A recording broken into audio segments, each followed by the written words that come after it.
Hi everyone. So yesterday, I spent a lot of time on Twitter replying to people, and as one person put it, I got a bit of a kicking yesterday on Twitter. By last night, I pretty much had enough of it. It was all to do with this, or well, half of it. Get to the other half later on in a video later on. But I tweeted this out because I saw Diane Abbott's speech at the Labour Party conference, and she didn't mention Julian Assange. I tweeted this out. I said, Diane Abbott didn't mention Julian Assange at all in her speech at UK Labour conference. The journalist been thrown in jail and tortured for exposing war criminals, and Labour's shadow foreign secretary has forgotten all about it on purpose. Spineless, yes, of course. She's forgotten all about it on purpose. And here's the proof, because she actually said in that speech the words, "We will treat the victims of torture with humanity." I said this is almost satire.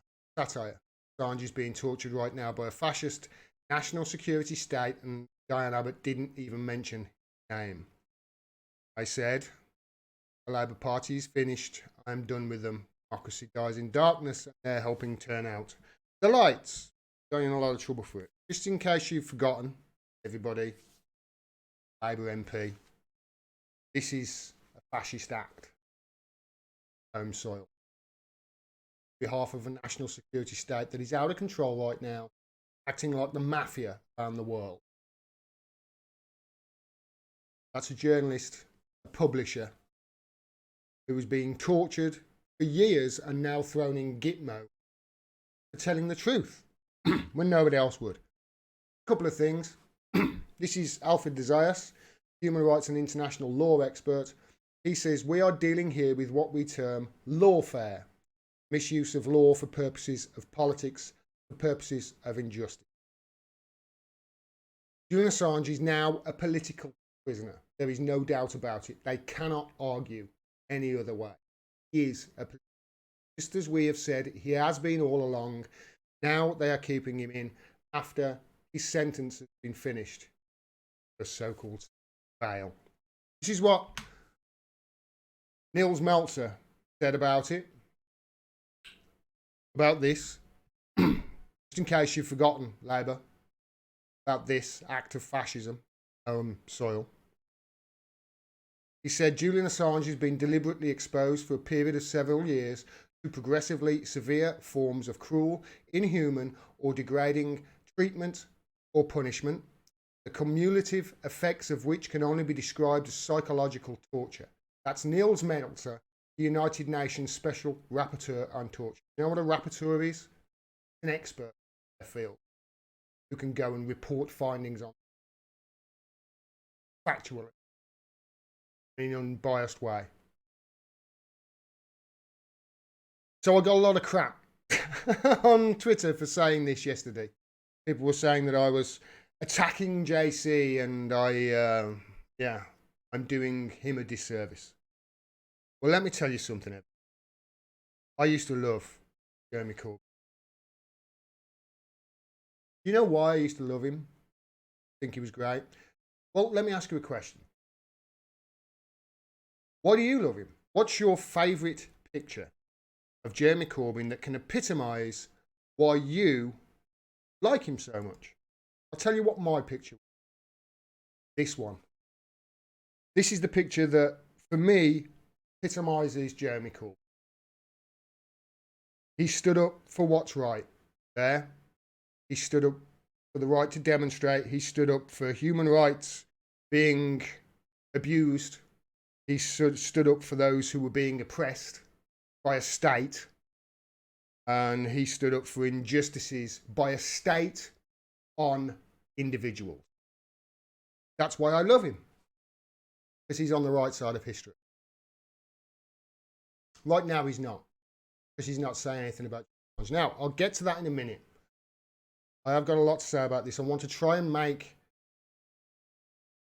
my position clear on this, so nobody takes me out of context. Jeremy Corbyn has lost the Midlands and the North right now.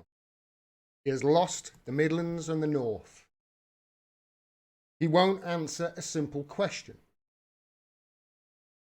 Ask him whether he thinks we should stop in the EU or not. He won't answer it. Not a difficult question. He won't answer it. And he won't stand up for Julian Assange. He won't stand up and do what he did here. He knows that Julian Assange was dragged out of that embassy in an act of fascism. He knows that. Now, Labour are going to lose any upcoming election unless this man stands up, starts talking about things properly.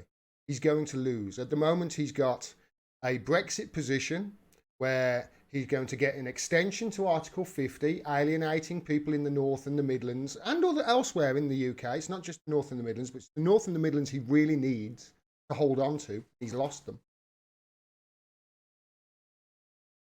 He's got a Brexit position right now where he's going to extend Article 50, so alienating them even more, and then he's hopefully going to win a general election where he can then, as the Labour Party, negotiate with the EU a deal that they are then going to campaign against, by the look of it, at least the PLP are, with Emily Thornberry. They are then going to campaign against that deal that they have negotiated with the EU at another referendum. In a referendum where it's either that deal or remain. Not that deal or no deal, but remain. Now, if Jeremy Corbyn's playing a long game here and he's playing three-dimensional chess that I'm not aware of, you know what? When it finally he does come out, then hey, fine, great. But I was pushing him in that direction anyway. So if he's playing a long game and he's trying to, because he's getting stabbed in the back so much by his PLP, I know. And he's just trying to hang on until a general election can be called, and then he comes out with all the populist weapons that he could come out with. I'll get to those in a minute. Then that's different. But at the moment, he is losing badly. He's lost me. And I loved him for that. I loved him. And I know if he's lost me, he's going to have lost a lot of people, especially in the Midlands and the North. I speak to them. People in the United Kingdom don't respect those who are not man enough to stand up and call bullshit. And he's not willing to do it. You won't ask him about Tom Watson. He'll just say, oh, Tom Watson's Tom Watson. Tom Watson is actively trying to rip the Labour Party apart from within. Anybody with half a brain knows this is happening, and he won't even say it. Like I say, you know, he knows what he's doing. He's a shrewd politician, but, you know, the reason I do stuff like this, I'm trying to pull him to the right position. I'm trying to pull Labour Party and their members to the right position. Because I believe that if he was to bring Julian Assange front and centre, he was to make that front and centre, he would then have the weapons to win a general election. I believe that would hurt Boris massively. Way more than anything on Brexit. Because this is proof that, hey, your rights don't matter, nobody has human rights, and we don't have a freedom of the press. This is proof of it. An open goal. You know? And it would hurt Boris, his supporters. They support Julian Assange and freedom of the press. They're always, the right are always talking about free speech and freedom of speech, aren't they? So, like I said, Jeremy Corbyn supporters gave me a kicking yesterday on Twitter because I've been critical of Corbyn and I've been critical on Labour's stance, especially on Julian Assange. And I've been saying, for instance, I've been saying, for instance, that stuff like this. I find it interesting that seemingly the entirety of UK Twitter would rather spend days trying to get Laura Kuenssberg sacked for being a shit journalist than stand up for Julian Assange, who has had his human rights withdrawn, being the world's best. This is the story, you probably saw it, that Laura Kuenssberg outed the guy that confronted Jeremy Corbyn as a Labour activist. She retweeted something from Guido Fawkes, apparently saying, yeah, he was a Labour activist. This guy who had accosted Corbyn, that was a big news thing at the beginning of the week. And they got sacked Laura Kunsberg trending for 2 days, the Labour supporters did. Of course she wasn't sacked. Of course she wasn't. But they got it trending for 2 days. And what I'm trying to say to these Labour supporters is what you resist persists. What you resist stays in the limelight. There's a reason that Jedward became a thing. They got a load of shit, people defended them, and then all of a sudden you couldn't get rid of them for years. If Corbyn is trying to hang on here, and if he's trying to hang on until another election and you're trying to defend him because of that, fine, great. But when the election's called, if he doesn't stand up, you really need to get on board with me and start pulling him in the right direction, because otherwise you're going to lose. There are so many populist weapons he could hit. He really could hit Boris Johnson with. He could hit him with the Assange weapon. He could hit him with the Saudi Arabia's bitch weapon, with the fact that they're still selling weapons to Saudi Arabia against the law, and nobody's got sacked for it. They could hit him with the fact that Boris Johnson seems to be treating Her Majesty's Navy like Donald Trump's overseas Coast Guard. They could hit him with the corruption of the government and, the corruption of the financial system, and he could really hit them then with the anti-capitalism message. And I get it if that's the case. If he's doing that, I get it. But at the moment, he's not. And at the moment, I believe that Corbyn's supporters are misplacing their focus, because they obviously can get things trending on Twitter and can get the narrative changed. So get the narrative changed to something that they don't want you to talk about, which is obviously Julian Assange. In my case, I think that that's the best thing for you to get behind. Now, I want to talk a little bit about the misplaced focus, and just to give you an idea of how bad it is. One supporter of mine was very angry at me for what he considered me attacking Jeremy Corbyn and attacking Diane Abbott. Now, remember, I'm saying to Corbyn supporters, we need to pull them into the right direction.